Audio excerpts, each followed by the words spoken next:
Montana Territory, August 1873, the first gunshot cracked through the still morning air like a whip, sending a flight of crows screaming from the cottonwoods along the creek.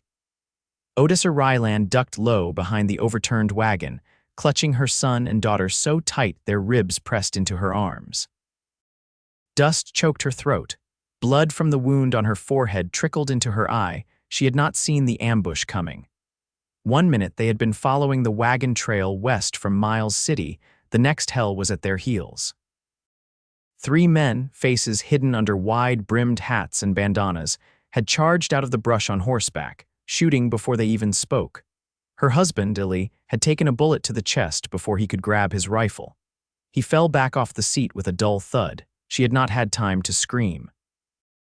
Only time to grab her children Willa, 7, and Warren, 5, and drag them behind the wagon as the horses screamed and tore loose. Now nothing moved but the wind. "Quiet," she whispered, pressing Willa's head to her chest. "Do not move. Do not cry." Warren sniffled, burying his face against her skirt. She could hear one of the outlaws walking now, slow and sure on the dry grass, boots scraping, getting closer. Odessa reached for the small pistol Illy had stashed in the side crate. Her hand closed around it just as the bootsteps stopped. A shadow fell over them. "Back off," she said through her teeth, lifting the pistol with both hands. Her arms shook, but she held it steady. The man raised both hands. "Easy, ma'am," she blinked. He was not one of the 3. No bandana, no rifle raised. Just a tall man with sunburned skin, a square jaw, and eyes the color of river stones. His hat was dusted with trail dirt, and the leather on his saddle had seen better years. A rifle was slung across his back, but his hand stayed up. "I saw the smoke," he said. "Heard the shots. I was camped upriver." Odessa did not lower the pistol. "You with them?" "No, ma'am." He crouched slowly, voice calm. "Name's Vaughn Teller. I am a cowboy with the double L out of Billings, just passing through." Odessa glanced past him. There was only one horse tied to a nearby tree. "Where are they?" "Gone. I fired a couple rounds, spooked them off. One of them took a bullet in the leg, might not get far." He nodded toward her hands. "You can lower that now." "It is safe." She lowered the pistol an inch, then looked down at the children. Willa's face was ghost pale. Warren clung to her arm like a vine. Vaughn's eyes softened when he saw them. "You are hurt," he said, nodding to the blood on her forehead. "It is nothing. Your husband." She gave one short shake of her head. Vaughn said nothing. He just moved closer and knelt beside the wagon. His voice dropped low, careful not to startle the children. "I can help bury him." "I will help you get to town if that is where you were headed." Odessa stared at him, the pistol still trembling in her grip. "Why help me?" Vaughn met her eyes, and for the first time she noticed the shadows behind his calm, the kind that only came from surviving something hard. He spoke quietly. "Because I know what it is like to need it." Odessa's breath caught in her throat. For a moment, there was only the wind again. Then she nodded. They buried Illy under a cottonwood tree near the creek. Vaughn dug the grave while Odessa sat with the children, her hand never leaving Willa's shoulder. Vaughn said no words at the grave, just tipped his hat, paused with his eyes closed, and stepped back. They rode out that afternoon, the children balanced in front of Vaughn in the saddle while Odessa walked behind them, holding the reins of the pack horse he had offered her. Her legs burned, her head throbbed, but she did not ask to stop. They made camp that night near a bend in the river where the cottonwoods grew thick. Vaughn built the fire while Odessa got the children to eat. Willa would not touch the beans, but Warren ate 3 bites before curling up by his sister's side under the blanket. Odessa sat across from Vaughn, the fire between them, the pistol still tucked in her skirt pocket. She watched him quietly, studying the way he moved, cautious, patient. He did not speak unless he had to, and every time he looked at her, it was with a kind of quiet understanding that made her chest ache. "Where were you riding to?" she asked once the flames had settled low. "South," he said, "down toward Bozeman." "But I will see you safe first. You do not have to, I know." She looked down at her hands. The knuckles were scraped raw from dragging the children to safety. "You said you know what it is like to need help." He nodded, stirring the fire with a stick. "I was 10 when my family got caught in a flash flood near the Judith River. My father died. My mother was never right after. I raised my younger brother until he joined the army at 16. That was the last I saw of him. I learned early sometimes a stranger is all you got. Odessa blinked against the sting in her eyes. I do not know how to do this. You do not have to, not all at once. She nodded slowly. The silence between them grew warm, not heavy. He did not press, did not ask more. He just sat there, letting her breathe. When she finally laid down beside her children, she glanced back once. Vaughn still sat by the fire, rifle across his knees, watching the woods. He had saved them, and not just from the outlaws. Something about him steadied her in a way she had not felt since before Lee's cough turned to blood last winter. She did not know him, not really. But she did not feel afraid. And for the first time since the ambush, Odessa slept. The next morning, Vaughn had packed their things and saddled the horses before the sun was fully up. Odessa helped Willa and Warren onto the saddle again, then mounted the pack horse. She could feel the soreness in her legs, but her grip was firmer today, her spine straighter. They rode west toward the town of Red Bluff. Odessa glanced at Vaughn as the river sparkled beside them. He looked ahead, jaw set, one hand resting loose on the reins. "You do not owe us anything," she said. "I know. Then why are you still here?" He looked over at her, and for the first time he smiled, not wide, just a soft curve at the corner of his mouth. "Because I want to be." Odessa looked away quickly, but her heart thudded hard against her ribs. She did not say anything else. But her fingers brushed lightly against his when he handed her the canteen later that day. And he did not pull away. The hills south of Red Bluff rolled out in long, dry humps, dotted with sagebrush and low juniper, the sun already high enough to bake the scent of pine sap into the air.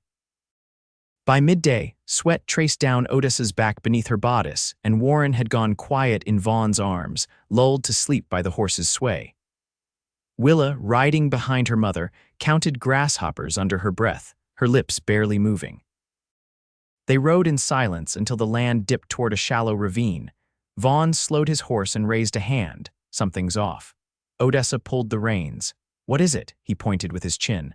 Down in the cut, a freight wagon lay tilted sideways, its rear wheel shattered across the rocks.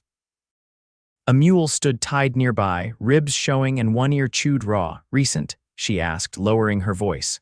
"Looks it. No buzzards yet." They left the children beneath a cottonwood, Vaughn's pistol tucked into Willa's hand, her eyes wide as saucers. Odessa followed Vaughn down the slope, her boots crunching over shale. The wagon's canvas cover hung in tatters, and the crates had been pried open, contents scattered sacks of flour, broken jars, a torn ledger book. Vaughn crouched, touching a dark smear along the wagon's edge. "Blood. Someone fought back." He stood and scanned the scrubby hills. They didn't win. Odessa knelt beside a torn satchel, fingers brushing the initials burned into the leather, HEH. "We should tell the sheriff in Red Bluff." "Agreed." "We'll make it before nightfall if we keep steady." Back at the tree, Willa hadn't moved. She held the pistol in both hands, elbows locked, just like Vaughn had shown her last night. When she saw her mother, her grip loosened. "You did good," Vaughn told her, taking the pistol gently. "Real good." Odessa helped Warren back into the saddle, her hands steady now. The fear still pulsed beneath her ribs, but it no longer controlled her fingers. As they climbed out of the ravine, Odessa rode close enough to speak without being overheard. "You think it was the same men? Could be. Or just another kind, too many kinds." Vaughn didn't answer that. He just shifted his rifle forward. They reached Red Bluff as the sun dipped behind the mountains, painting the sky in copper and ash.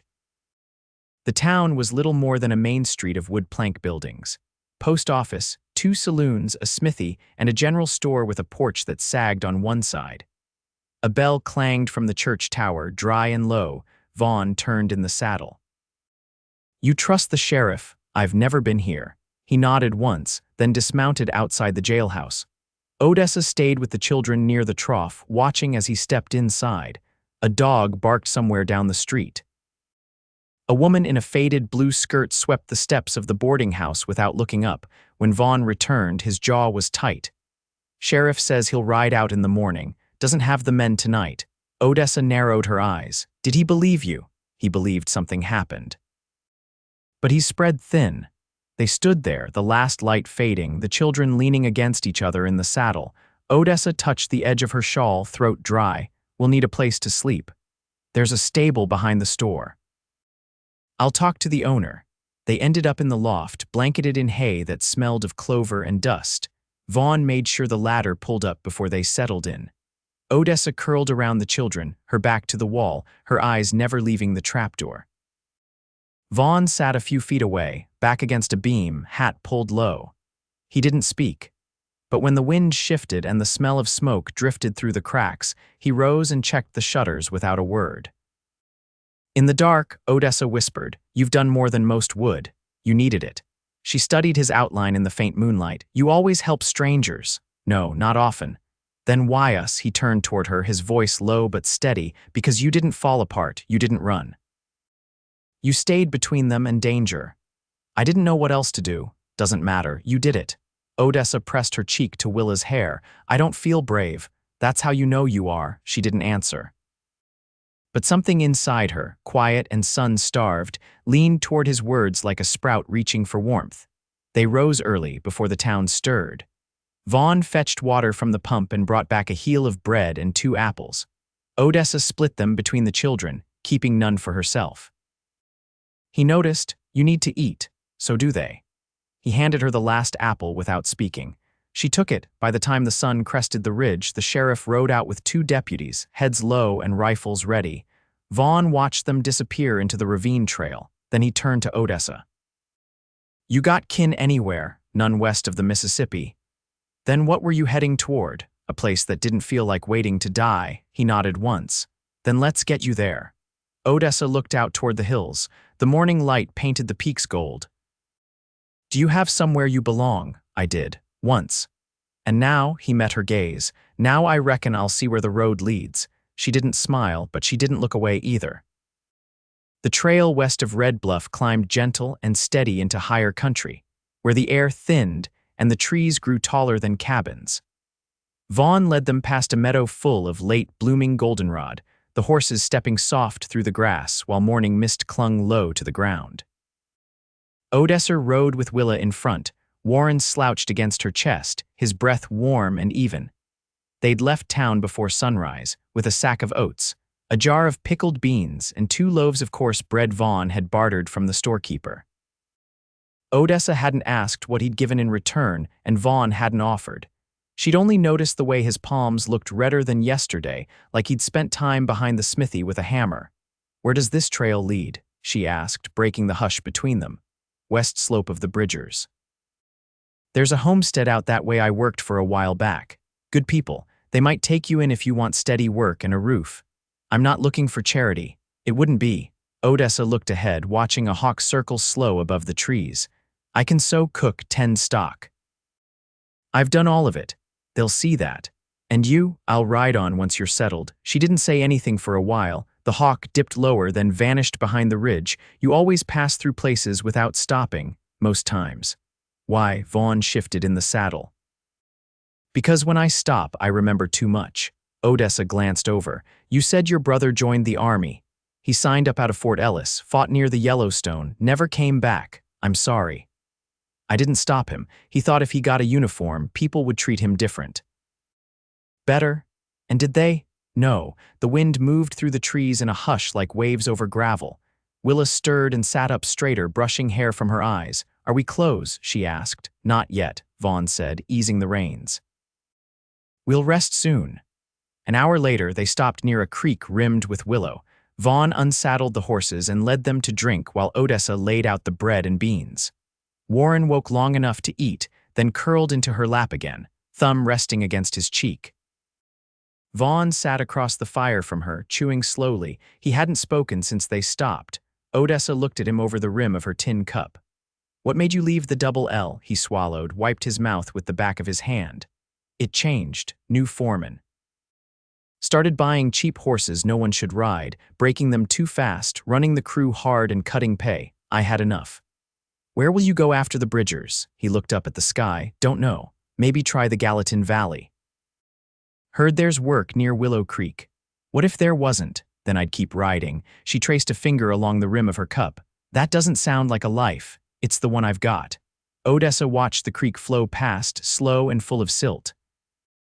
You ever think about starting over somewhere? His answer came quiet. Every damn day. She didn't press him. Instead, she leaned back against a felled log and closed her eyes for a moment, just enough to feel the warmth of the fire and the shape of her children's breath beside her.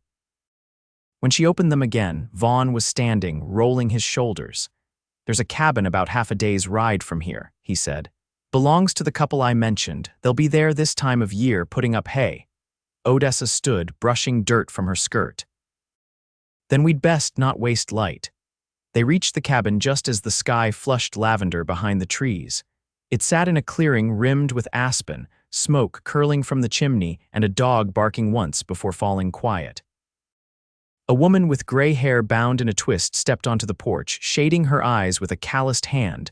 Vaughn raised a hand in greeting. "Miriam," she came down the steps, apron dusted with flour. "Well, I'll be damned, Vaughn Teller. Got someone needs help." Two someones, really. Odessa dismounted and lifted Warren down before helping Willa. The children clung close to her, wide-eyed. Miriam looked Odessa over, then crouched beside the children. "You too hungry?" They nodded. "Well, come on then. I've got stew on and biscuits near done." Odessa hesitated, but Vaughn gave her a nod. "They're good people." She followed Miriam inside, children in tow. The cabin smelled of rosemary and wood smoke, and there was a warmth to the place that seeped into her chest before she even sat down. Later, after the children fell asleep on a feather mattress in the loft, Odessa stepped outside. Vaughn stood near the fence line, watching the stars come clear over the trees. She joined him, arms crossed. "I don't know how to trust this. I know. Feels like if I breathe too deep, I'll lose it." "You won't." She looked up at the stars, then over at him. "You could stay." His jaw shifted. "You sure?" "I wouldn't say it if I wasn't." He didn't answer right away. Then he stepped closer, just enough that she could hear the steadiness of his breath. "Back on the trail," she said. "You asked nothing of me, not once. I didn't want anything from you, but you stayed. Because I know what it's like to need it." She turned to him, her voice low. "So do I." And then she reached for his hand, and he let her take it.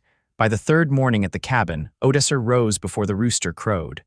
The loft window let in a dim gray light, and the scent of pine smoke drifted up from the hearth below. Willa and Warren still slept, curled into each other like the last leaves clinging to a branch. She tucked the quilt around them and climbed down the ladder barefoot, the floorboards cool beneath her feet. Miriam was already at the stove, her hair loosely braided down her back. She didn't look up when she spoke. "There's a kettle on, stronger than yesterday."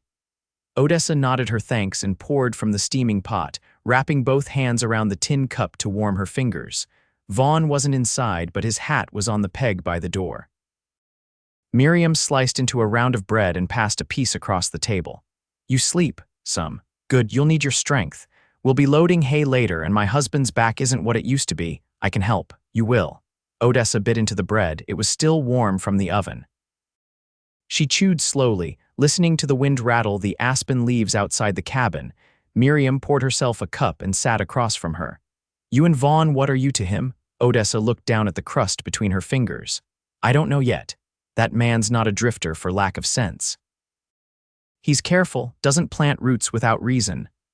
I didn't ask him to stay." "No, but he did anyway." Odessa didn't answer. She could still feel the weight of his hand in hers from the night before, rough, solid, warm. She hadn't realized how long it had been since someone touched her without taking something. Miriam stood. "You'll figure it. Just don't wait too long." By the time the sun crested the tree line, Vaughn was in the field, stacking bales beside a wagon while Miriam's husband, Alton, pitched forkfuls of hay from the windrow. Odessa joined them with her sleeves rolled and her braid knotted tight against the back of her neck. The work was steady, hot, and honest. Her arms ached by midday, but she didn't stop. She caught Vaughn watching her once, his face unreadable in the glare. She didn't look away. That afternoon, while Willa helped Miriam shell peas and Alton showed Warren how to whittle a stick into a whistle, Vaughn and Odessa walked the fence line, checking for breaks where snowmelt had pulled the wire loose from the posts. He carried a spool and hammer. She held the wire steady as he nailed it clean. They worked in rhythm, the kind that didn't need words. At the far edge of the pasture, Vaughn rested a boot on the lowest rail and looked out over the grassland. You ever think of building something out here? Never thought I'd have the chance. You do now. Odessa leaned against the post. I still carry him with me, Illy. I think I always will. I'd be worried if you didn't.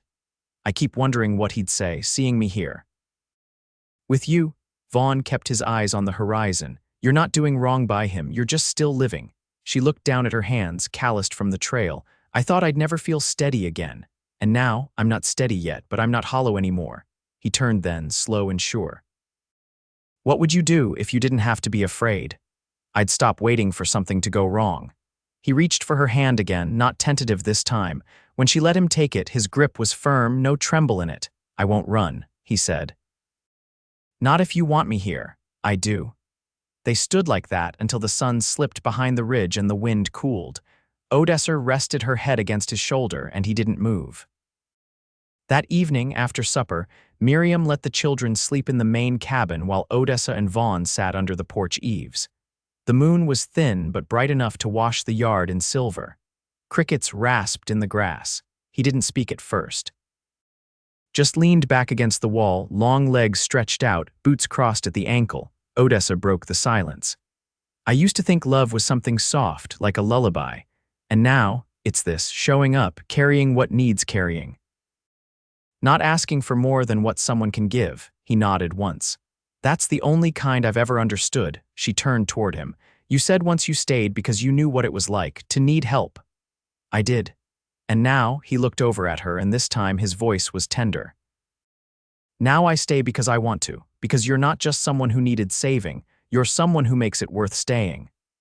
Odessa reached for his hand again, but this time she didn't stop there.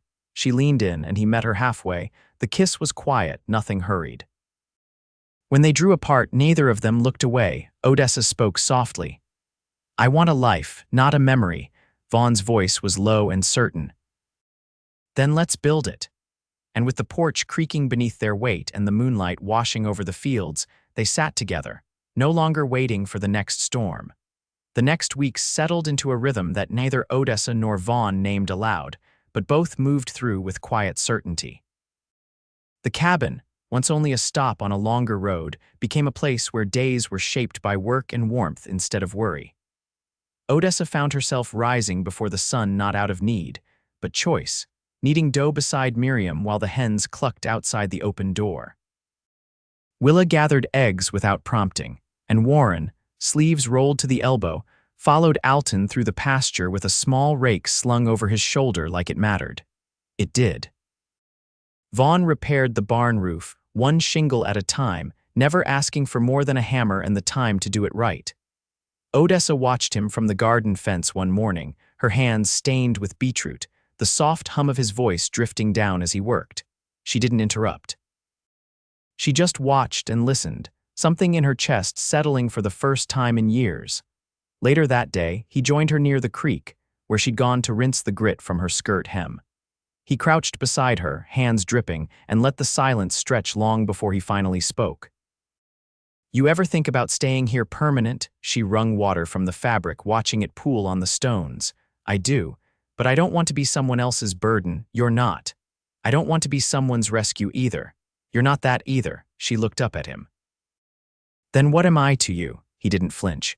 You're the woman I wake thinking about. You're the reason I stopped counting miles. She let the words sit between them, solid and true. Then she nodded once, and he reached for her hand, not to pull, not to claim, just to hold. That evening, they brought in the last of the squash and hung the herbs to dry along the rafters. Odessa stepped into the barn to check the new calf and found Vaughn there, leaning against the stall gate, lantern light soft on his face. You remember that first night we camped? She asked.